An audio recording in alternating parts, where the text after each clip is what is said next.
के तपाईँ 10 कक्षा पास गरिसक्नु भएको छ र जागिरको खोजीमा हुनुहुन्छ? यदि हो भने हामी तपाईँको लागि अर्को नयाँ भ्याकेन्सी लिएर आएको छौँ। यसको विस्तृत जानकारीको लागि यो पुरै भिडियो हेर्नुहोला। नमस्कार अनि स्वागत छ तपाईँलाई हाम्रो एजुकेसनल इन्फर्मेसन युट्युब च्यानलमा।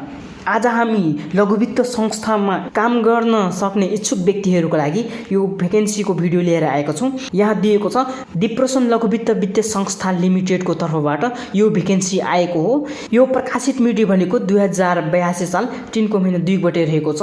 यसको डिस्क्रिप्सनमा रहेको छ नेपाल राष्ट्र बैंकबाट घ वर्गको वित्तीय कारोबार गर्न इजाजत पत्र हाल 73 जिल्लामा 158 शाखाहरू मार्फत लघुवित्त सेवा प्रदान गर्दै आएको राष्ट्रिय स्तरको यस वित्तीय संस्थामा देखाए बमोजिमका योग्यता पुगेका ग्रामीण क्षेत्रमा काम गर्न इच्छुक तथा अनुभवी नेपाली नागरिकहरूबाट मिति 2082 साल असार 16 गते भित्र यस वित्तीय संस्थाको कर्पोरेट कार्यालय सीटा पाइला काठमाडौँ वा इमेल vacancy@diprosbank.com.np मार्फत आइपुग्ने गरी आफ्नो योग्यता, अनुभव, नागरिकताको प्रमाणपत्रको प्रतिलिपि स्वयं प्रमाणित गरी यस वित्तीय संस्थाले तोकेको ढाँचामा रीतिपूर्वक दरखास्त आह्वान गरिएको छ। पद रहेको छ कनिष्ठ कार्यक्रम सहायक भनेर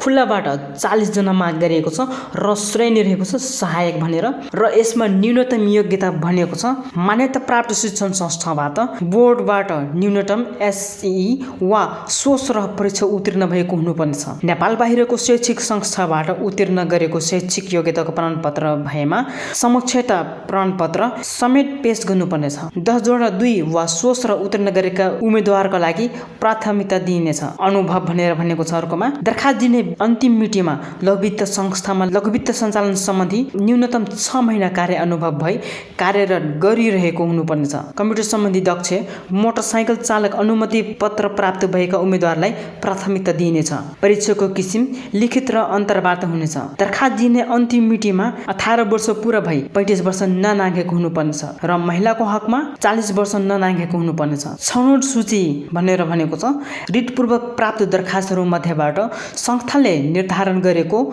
मापदण्डको आधारमा छनौट गरी छनौट सूचीमा तयार गरिनेछ। छनौट सूचीमा परेका उम्मेदवारहरूलाई मात्र परीक्षा दस्तुर लिई लिखित परीक्षामा सहभागी गराइनेछ। लिखित परीक्षा हुने मिति, स्थान र समय संस्थाको वेबसाइटमा प्रकाशन गरिनेछ। लिखित परीक्षामा सामेल हुने समयमा रु 300 परीक्षा दस्तुर बुझाउनु पर्नेछ। लिखित परीक्षामा उत्तीर्ण भएका उम्मेदवारहरूलाई मात्र अन्तर्वार्तामा सहभागी गराइनेछ। अन्तर्वार्ता परीक्षाबाट योग्यता क्रमको आधारमा सिफारिस भएका उम्मेदवारहरूलाई मात्र कनिष्ठ कार्यक्रम सहायक पदमा परीक्षण कालमा नियुक्त गरिनेछ। छनौट भएका उम्मेदवारहरूले वित्तीय संस्थाको जुनसुकै कार्यालयमा रही काम गर्नुपर्नेछ। दरखास्त फारम यस वित्तीय संस्थाको वेबसाइट www.deprosbank.com.np मा गएर हेर्न सक्नुहुनेछ। पाठ्यक्रम र यस वित्तीय संस्थाको वेबसाइटबाट डाउनलोड गरिनेछ। वित्तीय संस्थाको हितलाई ध्यानमा राखी प्राप्त दरखास्तहरू कारण खोली वा नखोली अस्वीकार गर्ने वा विज्ञापनलाई रद्द गर्ने सबै अधिकार यस वित्तीय संस्थामा सुरक्षित रहनेछ।